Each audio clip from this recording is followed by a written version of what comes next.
वो कहते हैं कि ईश्वर की मर्जी के बिना पत्ता भी नहीं हिलता। जो होना है वो किसी न किसी रूप में होकर ही रहता है। ईश्वर की इच्छा के आगे हम इंसानों की इच्छाओं का कोई वश नहीं चलता। दोस्तों, मैं संदीप गुप्ता आपके लिए लेकर आया हूँ एक बहुत ही मोटिवेशनल और अच्छी स्टोरी। मैंने भी ये स्टोरी कहीं पढ़ी, कहीं सुनी। मुझे बहुत पसंद आई, मैं काफ़ी इंस्पायर हुआ। मुझे लगा ये स्टोरी आप लोगों के साथ शेयर करनी चाहिए। ये कहानी है एक राज्य के राजा, उनके गुरु और राजा की कन्या के बीच की। छोटी सी स्टोरी है, उम्मीद करता हूँ आपको पसंद आएगी। वीडियो को पूरा देखिए। तो एक राज्य के राजा थे, उनके एक गुरु थे। जो गुरु थे वो पास के ही एक गांव में शिक्षक थे, बच्चों को शिक्षा दिया करते थे। गुरु का राजा के यहाँ आना जाना रहता था कभी कभी। एक दिन वो गुरु राजा के राज्य में पधारे, उनसे मुलाकात की, भेंट की। तो गुरु ने देखा कि राजा कुछ चिंतित हैं, कुछ समस्या है इन्हें। क्योंकि वो गुरु थे, उन्होंने राजा के मन की बात जान ली। जरूर राजा के मन में कुछ ना कुछ चल रहा है, कुछ ना कुछ समस्या है। गुरु ने राजा से पूछा, हे राजन, क्या समस्या है, क्या दिक्कत है, मुझे बताओ। मैं तुम्हारा गुरु हूँ, मुझे बताओ क्या दिक्कत है, क्या समस्या है। राजा ने उन्हें बताया कि उनकी एक कन्या है, काफ़ी समय से प्रयास कर रहे हैं वो, और उसका विवाह नहीं हो पा रहा है किन्हीं कारणोंवश, इसलिए वो बहुत चिंतित हैं। गुरु ने कहा, कोई बात नहीं, आप कन्या की कुंडली मुझे दिखाइए, मैं देखता हूँ और इसका कोई उचित उपाय निकालता हूँ। राजा ने कन्या की कुंडली गुरु जी को दिखाई। गुरु ने कुंडली देखी और कुंडली देख के बहुत चौंक गए। क्योंकि जो वो कुंडली थी वो बहुत ही भाग्यशील लोगों की होती है, इस तरह की कुंडली थी। कन्या के भाग्य में राजयोग लिखा था। कुंडली में स्पष्ट लिखा था कि कन्या का विवाह जिस किसी से भी होगा, जिस किसी भी पुरुष से होगा, वो जीवन में बहुत तरक्की करेगा, बहुत आगे जाएगा, बहुत नाम शोहरत दौलत कमाएगा। अब ये देखकर गुरु के मन में लालच जागा। उनके मन में विचार आया कि क्यों ना कुछ ऐसा उपाय किया जाए जिससे कि कन्या का विवाह मुझसे हो जाए और मैं जीवन में बहुत तरक्की करूं, बहुत धन दौलत कमाऊं, बहुत आगे जाऊं। कुछ इस तरह का उपाय करना चाहिए। गुरु जी के मन में लालच जाग चुका था। उन्होंने राजा को बोला, इस कुंडली में बहुत समस्या है, आपको उपाय करने पड़ेंगे, जैसा मैं कहूँ आपको वैसा करना पड़ेगा। कुंडली में काफ़ी समस्याएं हैं। राजा ने कहा, ठीक है गुरुजी, आप जैसा कहेंगे मैं वैसा ही करूँगा, बताइए क्या उपाय करने, क्या करना होगा।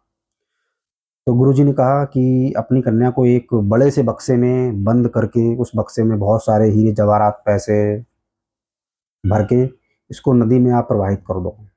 और ये बक्सा जिस किसी भी पुरुष के समक्ष, जिस किसी भी इंसान के समक्ष खुलेगा, उस पुरुष का विवाह आपकी कन्या से होगा और वो पुरुष जीवन में बहुत तरक्की करेगा। राजा ने कहा, हे गुरु, ठीक है, आप जैसा कहते हैं वैसा करके देखते हैं।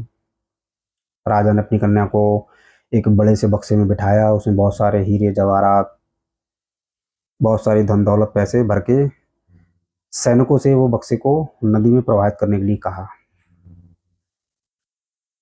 क्योंकि गुरु के मन में तो लालच जाग चुका था कन्या से विवाह करने का। गुरु जी भागे भागे विद्यालय पहुंचे, विद्यार्थी को बुलाया अपने,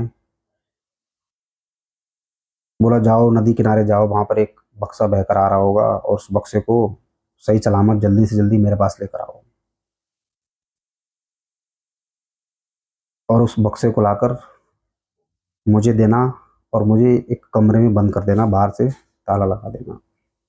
मैं कितना भी चिल्लाऊं, कितना भी बोलूं, पुकारूं, खोलने के लिए कहूं, तुम ये दरवाज़ा मत खोलना। विद्यार्थी ने कहा, ठीक है गुरुजी, जैसा आप कहें मैं आपकी आज्ञा का पालन करूंगा। विद्यार्थी लोग चल पड़े नदी किनारे बक्से को लेने। बक्सा बहकर नदी जा रहा था।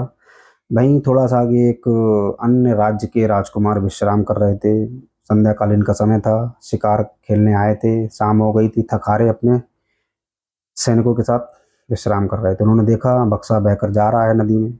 उन्होंने अपने सैनिकों को बुलाया, जाओ उस बक्से को लेकर आओ, क्या है इस बक्से में, दिखाओ मुझे। सैनिक गए, बक्से को लेकर आए। उन्होंने बक्से को राजकुमार के सामने प्रस्तुत किया। राजकुमार ने बक्सा खोला और खोलते ही वो चौंक गए। उसमें एक सुंदर सी कन्या निकली। उसमें हीरे जवाहरात मोती धन दौलत बहुत सारा पैसा था। राजकुमार को कुछ समझ नहीं आया। उन्होंने पूछा, हे कन्या, आप कौन हैं और आप इस बक्से में कैसे? कन्या ने सारी कहानी सुनाई, अपने पिताजी के बारे में सारा बताया। और कन्या ने कहा, चूंकि ये बक्सा आपके समक्ष खोला है, आपने खोला है इस बक्से को, तो आपको मुझसे विवाह करना पड़ेगा। राजा ने उस कन्या की बात सुनी और उसकी बात को मान लिया। वहीं सैनिकों के समक्ष राजा ने कन्या के साथ विवाह किया। और राजा ने सोचा ये बक्से को तो पुनः नदी में प्रवाहित कर देना चाहिए, लेकिन किंतु इस खाली बक्से को नहीं करना चाहिए। इसमें कुछ सामान को रखकर नदी में आगे बहा देना चाहिए। उन्होंने सैनिकों को आदेश आदेश दिया, कुछ सामान उस बक्से में रखवाया और उसको पुनः नदी में बहा दिया। आगे स्कूल के विद्यार्थी बक्से का इंतजार कर रहे थे। बक्सा बहता हुआ आया, विद्यार्थियों ने उस बक्से को उठाया सबने मिलकर और चल पड़े गुरुजी के समक्ष। उन्होंने इस बक्से को गुरुजी को एक कमरे में ले जाकर बंद कर दिया, बाहर से ताला लगा दिया। जैसा कि गुरु ने आज्ञा दी थी अपने विद्यार्थियों को, विद्यार्थियों ने वैसा ही किया। ताला लगा दिया गुरुजी को और उस बक्से को कमरे में बंद कर दिया। अब गुरु ने जैसे ही बक्सा खोला, चौंक गए, घबरा गए। उस बक्से के अंदर एक भूखा शेर बंद था, जो कि उस राजकुमार ने अपने शिकार के दौरान उस शेर को पकड़ा था। वही शेर इस बक्से में निकला।